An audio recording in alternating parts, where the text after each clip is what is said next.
Kaya naman, nagtataka nga ako, parang yung mga iba na naging kandidato, nag-deliver lang yata ng suka, nabigyan na ng certificate of candidacy. Dahil wala naman natin, walang ikukumpara sa ating mga kandidato. Article 3, Section 4 in the 1987 Constitution provides, no law shall be passed abridging the freedom of speech, of expression, or of the press, or the right of the people peaceably to assemble and petition the government for redress of grievances. In imposumos aliquid adversus veritatem sed pro veritate. Wa kitay mahimo aron sa pagpakigbatok sa kamaturan, kundili aron sa pagdapig sa kamaturan. Straight to the point. Luzon, Visayas ug Mindanao, Pilipinas, og sa katawhan kutob sa mabutstong Sibya sa tibuok kalibutan via internet. Maimbuntag og kumusta live gikan sa Queen City of the South, Cebu City, Philippines. Welcome nining atong tulumanon ug inyong tulumanon. Straight to the point. Kinigya po niyo po sa kalagad sa kahanginan kasama ang Rufil Fernandez Banyok. Mao'y paday makiguban kaninyo nining laing adlaw sa atong pagpakigbisog. Gahapong adlaw ha. Dito na kick off na mga kaigalaan. Sa ila mahigalang pagpangampanya ang mga kandidato. Pagka-senador mga suking tigpaminaw. Straight to the point. Nilutaw karon mga higala nga dunay tulo ka grupo, Kuay labot ato mga nanagan nga independent mga suking tigpaminaw. Dunay tulo ka mga grupo na isama kini sa 2022 election nga diin mao karoy tulo ka mga hutong nga dunay mga kandidatos pagka-senador. Straight to the point. Kuay labot mga higala to mga independents gyud, no? Di ay mga kandidato sa administrasyon nga gi-endorse mahigala ni Presidente Bongbong Marcos. Doon na po yung mga kandidato mahigala ni kanhi Presidente Rodrigo Duterte sa PDP laban. O doon ay kandidato sa mahigala nga gi-endorse ni kanhi Vice Presidente Leni Robredo. Straight to the point. Gahapong adlaw or kagabi mga suking tigpaminaw. Dito gyud nahitabo gyud mahigalang proclamation rally ang grupo mahigala ni PBBM. Dito mga kaigalaan na ilang kick-off sa ilang campaign mahigala dito sa Ilocos Norte, sa Baluarte mahigala sa mga Marcos. Straight to the point. Katanig pagtagad Lubutaga mahigala. Unsa man kainit ang audience, ang katawhan sa pagdasig o pagdawat sa ilang mga gipang-endorse ng mga kandidato. Straight to the point. Ato ni tagag pagtagad Lubutaga mga kaigalaan, no?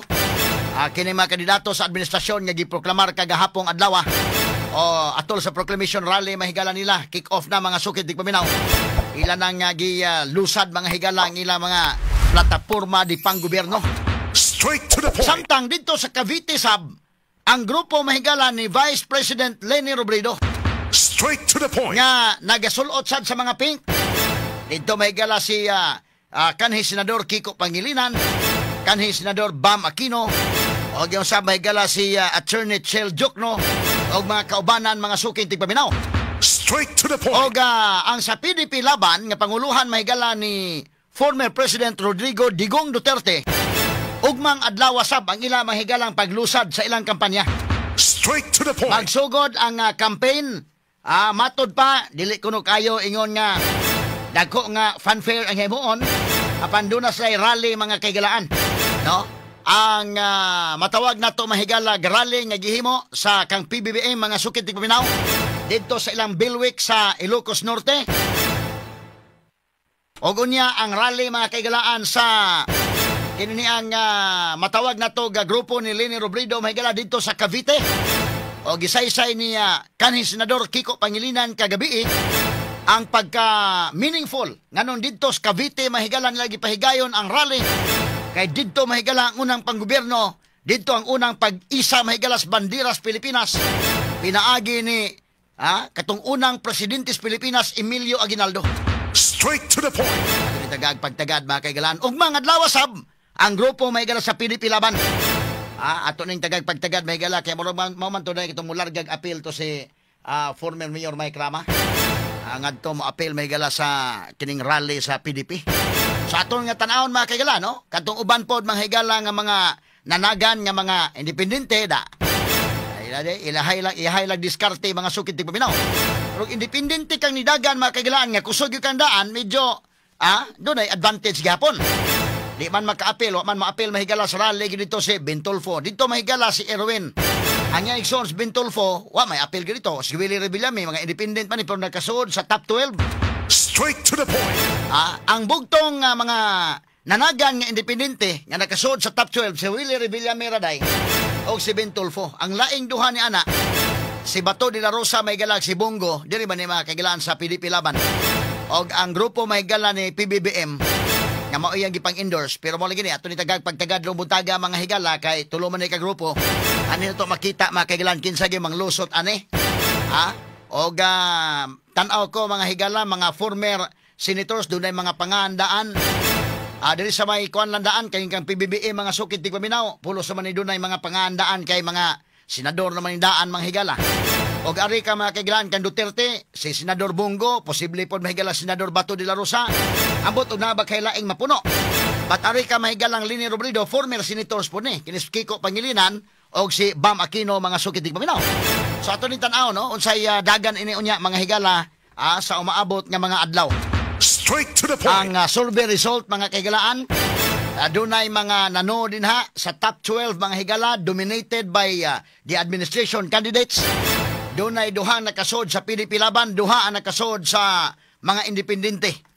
Base sa latest Pulse Asia survey. Si Bam Aquino ug Kiko Pangilinan wa makasod apan di na kakumpiyansahan kay posible pa magina mahigalang musulbong sad ang ilang mga ratings. Depende pa na. Ug dunay mga tagak diri top 12 mga sukid tig paminawda. Masod sila didto mga higala no nya karon kay mo pa may pagsugod sa campaign period. Dako pagtsansa mga higala. Katong mubog rating ami ilang kaugalingon dito nga ayaw lang kabalaka mo taas pagtsansa. Katong taas-taas na rating inyon po may galag ayaw mo kumpiyansa kay delikado mga tagak pa mo di. Straight to the Sa point. ikasbahin presyo sa Rice for All program sa Department of Agriculture, lasan pa. Karita may galas na may isgutanan kay rally kagahapon, proclamation rallies pagsugod na sa campaign period mga suking tigpaminaw. Una mahigala ang grupo mahigala sa Alyansa para sa Bagong Pilipinas. Nagipanguluhan mahigala ni Presidente BBM. Mao ni mahigalang rally kagahapon no. Sumuni sa ang mga kandidato so kining 12 ka mga kandidato mahigala sa administration nga iyang giisa mga suking tigpaminaw no. Dito ni sa Bilwick mahigala sa mga Marcos dito sa Ilocos Norte kining maong pahigayon sa proclamation rally mahigala. Bungga gining rally sa administration kay siyempre daghaman nig mga resources gyud kay ha. So mo ni ang kwan no. Okay mo ning mga panghitabo kaghapon adlaw Naba na si audio dong beato kuno dong. Tabay audio ni. Katong kwan kani. Kani. Alyansa. Alyansa para sa Bagong Pilipinas. Pagkakaisa ng damdamin hangarin. Alyansang pinagtibay ng pangarap at adikain. Sinubok ngunit nanatiling tutok. Sumoni may galang alyansa. Dito kompleto ang 12 ka mga candidates mahigala sa administrasyon. Sa hamon ng panahon, hindi susuko, di titiklop, laban natin to. Come on! Mamamayang pinagbuklod, Sumoni lang jingle mga kagilaan. ang itataguyod. Bagong Pilipinas. Sabay ako sa Bagong Pilipinas. Alyansa ng pagkakaisa. Alyansa ng pagkakaisa. Para sa pagmula. Alyansa ng Bagong Pilipinas. Niniga na kayo. Maayo kay ilang ko ano. Sa Bagong Pilipinas. Alyansa ng pagkakaisa. Naasa si Kwan kompleto Binhor Abalos, Bong Revilla, Abi Binay, Pia Cayetano, Camille Villar. Excellency Ferdinand R. Marcos Jr. Amin pong inaayayahan ang mahal na Pangulo para sa isang group photo kasama ang ating mga senador. Pinagtibay ng pangarap at adhikain.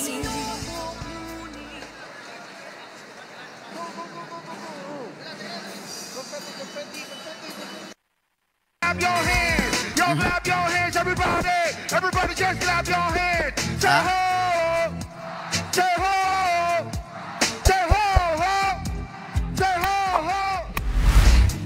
Huwag mo ningog ni uban. Orange County, pero dito siya sa bread. Namit ko sa asa kaya ang ingay? Asador. Asa ang ingay? Asa ang ingay? Here we go! Tayo nang magsayaw. Kataban ay ating igalaw. Sabay-sabay tayong mag-indakan. Alalay lang baka may matapakan sa inyo. Likod na harapan. Naman yun na mahigala, no? Ewan ko na lang. Morag concert. Kung inyong matitiis, yung video please baka kamainis sa akin o sa kasama ko. Baka yun o makakatulad ka ng mama ko. Baka yun o magalit ka sa akin. Yung video please, huwag mo na palagi tingnan mo. Sipi-sipi mo naman. Kita mo nag-enjoy ka naman, di ba? Di ba? Lawag! Everybody na! Kung nasaan ang ingay, meron akong ibibigay. Kung nasaan ang ingay, meron akong ibibigay. Nasaan ang ingay? Bungga kayo, no? Proclamation Rallies Administration. Ibibigay. Kung nasaan, meron akong ibibigay. Somebody say ho! Say ho! Ito ba ang pinakamaingay? Dito! Ito ba ang pinakamaingay? Dito! Say ho! Say ho! Dito na ba ibibigay? Dito na ba ibibigay? Somebody say ho! Come on! Say ho! Ito ba ang pinakamaingay? Dito! Ito ba ang pinakamaingay? Dito! Say ho! Say ho! Dito na ba ibibigay? Come on! Come on! Kung nasaan ang ingay, meron akong ibibigay. Come on! Kung nasaan ang ingay, say what? Meron akong ibibigay. Come on! Kung nasaan ang ingay, meron akong ibibigay. Come on! Kung nasaan ang ingay, meron akong ibibigay. Break it down! Ngiga, oy. Ang kinantahan kay Murag ni Marcos o ni Duterte sa una. Mato tong bagong Pilipinas, bagong mukha. Pero di po nang palupig ang grupo ni Kwan ha, ni Vice President, former Vice President Leni Robredo, kay dito gud sa si Kwan day. Isa tong mga artista sa una day, si Sharon, si kisa pa to, nga ang presidente Leni Robredo. Vice Presidente Kiko Pangilinan.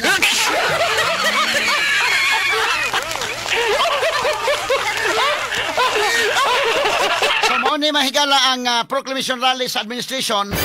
Beato pakita gamay itong Proclamation Rally sa Kwandong. Katotoan sa usa pa mga speeches ha. Katong sa Kwan kinini ang sa Kang Lini kang Duterte ugma pa man, no? Ang Kang Lini ko no beato kuno asa man to ang sa Cavite to na Lini, Cavite. Asa man tong Kwan, ang gamay lang atong ipakita gamay ko no. Kini oh, Kiko BAM 2025. Duha ra ka bok yang gi-endorse day. Asa man si Chiljuk no. Kini ana ba si Laila de Lima? Unsa man ni Laila de Lima? Kuan sa party list. Okay. So mauni ka gabi isad mahigala no. Ang pink nga grupo mga sukin tigpaminaw. Kumbati sa kayo, tama. Leni Robredo na si Bam Aquino na as Kiko Pangilinan. Dito po ni mahigala sa may Cavite, sa may Kawit Cavite ni. Si Chiljuk no o Gilima Laila de Lima sa mga party list representatives ni sila mga sukin tigpaminaw. Straight to the point. Aduna po sila ilang kaugalingong grupo mga higala. Magkasud nga sa pink mga higala duha lang bisag si Kiko o si Bam at least naa sila ilapod nga makasud dito. Ang PDP do daman ko duha ra man sa siguro magkasud depende lang ni unya no ngadtos eleksyon na gid ang final. Kini si Bato og si Kuan Bongo. Di naman ka Kuan Bongo hingsulbong sa number 2. Si Bato sad mga kahigalaan. So depende na sa sunod nga survey sad. Pero sa final ini mahigala tan-aon lang kay wa pa man musod si Kiko og si Bam. Pero wa ta mahibaw mahigala sa umaabot nga mga surveys considering nga wa pa man gyud maka buylo mahigala ang Kuan. Wa pa magyud makabuylo ang campaign period no. Ato nga balikan mahigala bitaw Idol Boy kay may madda og bula ni si Kwan Andrew mantigo sad kini gani nga mga rally gud indekin mura og kinahanglan siya og kana na ang mantigo gyud ka mo dribble no. Andrew mga higala kamao no. Ambot ang sa kwan diri sa may Ilakalini Robredo. Si Sharon Cunita day medyo kwan kanang og naa ba siya ni kanta ba siya kagahapon? May siguro umukansad para makabawas pod mga higala ba? Ha? Patapok man mga kaigalaan. Unya diri mga higala sa Kang Duterte. Unsa man doon na sa mga artista sad, doon na sa mga entertainer, doon na sa siguro. Ha? Sige, ato ni tagag pagtagad may galabi arita mga kaigalaan ni kwan. BBM nga mihatag sang speech kagahapon. Paminawon tos BBM, paminawon pro tos Lini, unya ang kang Duterte may gala ugma pa man, di ugma pa nato mapaminaw ning iyang speech sad sa ilang kick-off mahigala na nila, no? Okay, so kini si Andrew nasa gidang t-shirt or inana, no? Gisapaw niya mahigala mo na iyang ilabay dito mahigala sa audience, ha? Makuan gyud, no? Mura mga idol boy kay ga kwan. Tanaw, may kay muda og kwan gyud, no? So mga tao mahigala ni kwansad. Okay, so mo ni ang hitabo dito sa Ilocos mga kaigalaan. Arita mga higalang Lini Robredo, Cavite sa itong ila. Diri sa Kang Duterte, sa may San Juan City, Indeken. San Juan City, putong ila ugma pohon. Wa sa makigdungan mahigala sa ilang kick-off mga higala no, sa campaign period na mga suking tigpaminaw. Arita sa kwan, be? Arita mga kaigalaan sa matawag na to speeches, be? Ato paminawon may galas PBBM sa iyang speech, be? Sige. Marcos Jr. Si Kwan di ay, may ni Kwan. Ani pailan niya kini Sandro? Sige, balik ko na be. Pagpailan ni Kwan. Pangulo Ferdinand Romualdez Marcos Jr. Alyansa ng pagkakaisa, alyansa para sa pamundan, alyansa ng bagong Pilipino, alyansa para sa bagong Pilipina. Muna ni, ang speech si BBM, be.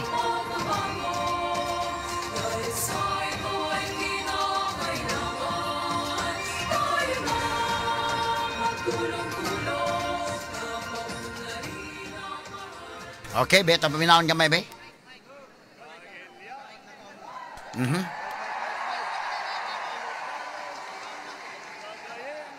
Hinay mang audio dong. Ana, gipulihan og laing mic. Gitagag mag mic. Kagayem ken kakabsat na imbag nga malemyo amen.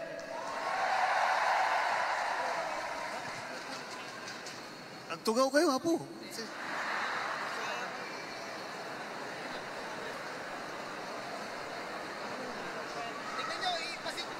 Okay, muna yung speech, may gala. Parang mahirap makapaniwala na nandito na naman tayo sa kampanya. Napakabilis ng panahon. Napakabilis ng pagdaan ng 3 taon na akala natin ay magiging mas matagal. Ngunit nandito nga tayo sa darating na halalan sa Mayo. At sinimulan po natin ang aming national campaign, kagaya ng dati, dito po sa ating minamahal na lalawigan ng Ilocos Norte. Dito na, sugod. Andito po ang aming ipinagmamalaki na mga kandidato para sa Senado. Ngunit, bagamat nakatuon ang pansin natin sa ating mga kandidato para sa Senado, huwag po natin kaligtaan ang halos 18,200 na local executive na ating ihahalal sa Mayo. Nabanggit ko po ito dahil may pagmamalaki ng alyansa na kami lang ang may kumpletong ticket mula sa senador hanggang sa sangguniang bayan ng pinakamaliit na bayan ng buong Pilipinas.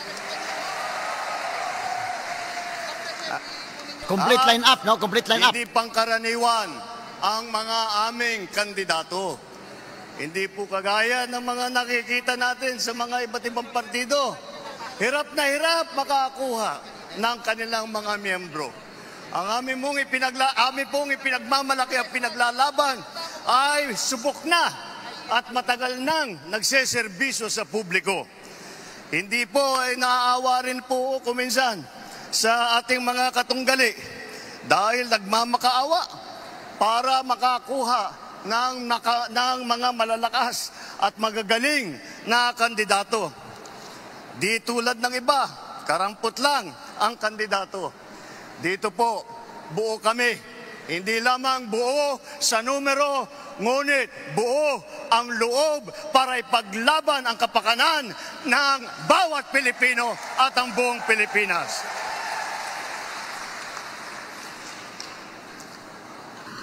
Kaya naman, nagtataka nga ako, parang yung mga iba na naging kandidato, nag-deliver lang yata ng suka, nabigyan na ng certificate of candidacy. Dahil walang ikukumpara sa ating mga kandidato. Kung ihahambing natin sa mga napulot nila, ang ticket natin mula sa Senado hanggang Sangguniang Bayan ay mga leader na subok. Names. Kini ha? Ang kandidato sa administrasyon duot yun mahigalang pag-post. Ang ubang kandidato murag napulot na kay. Mura mahigalang witik sa BBM oy ngilngigan pagkawitik ka na gisugo lang palit suka karon na kandidato na. Naapil sa pamakino inig si Kiko ni pulot ani kalakihan. Sila si Batog Bungo o guban pa mga sukit tigpamina. Kaya ito lagi katawa, be. Gamay lang ha. Kaya ito'y pabati po na kang lining nga speech karong taon. Kaya sige, padayon tang BBM. Ihahambing natin sa mga napulot nila. Ang ticket natin mula sa Senado hanggang Sangguniang Bayan ay mga leader na subok sa serbisyo. Magandang record na pwedeng ipagmalaki kahit kanino. Kung kilatisin natin ng isa-isa, napakatingkad ng ating kakayahan, ng kanilang kakayahan at ng mga pambato para sa pagbabago. At kapag pinagsama kagaya nito na nangyari dito sa alyansa, ay lalong nakaka-impress ang kanilang pinagsamang lakas at galing. 8 po sa ating mga kandidato ay veteranong senador. Palitan ko na lang, matagal ng senador kasi pag veterano baka akalain nilang hindi lang luma kundi matanda. Andito po ang ating mga senador, Senator Cayetano, Senator Lacson, Senator Lapid, Senator Marcos, Senator Pacquiao, Senator Revilla, Senator Soto, Senator Tolentino. Pagpasok po sa Senado ng mga re-electionist sa Senado, ay wala na pong OJT. Hindi na mag-aaral. Alam nila ang trabaho. Alam na nila ang pangangailangan ng Pilipino.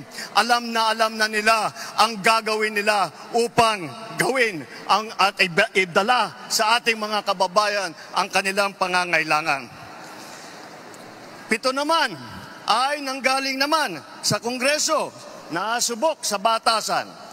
Andyan po ang mga Congressman Abalos, Congressman Binay, Congressman Cayetano, Congressman Marcos, Congressman Pacquiao, Congressman Tulfo, Congressman Villar. Kitang-kita po naman natin na itong lahat ay sanay na sanay, subok na subok at matagal nang nagpapakita ng galing.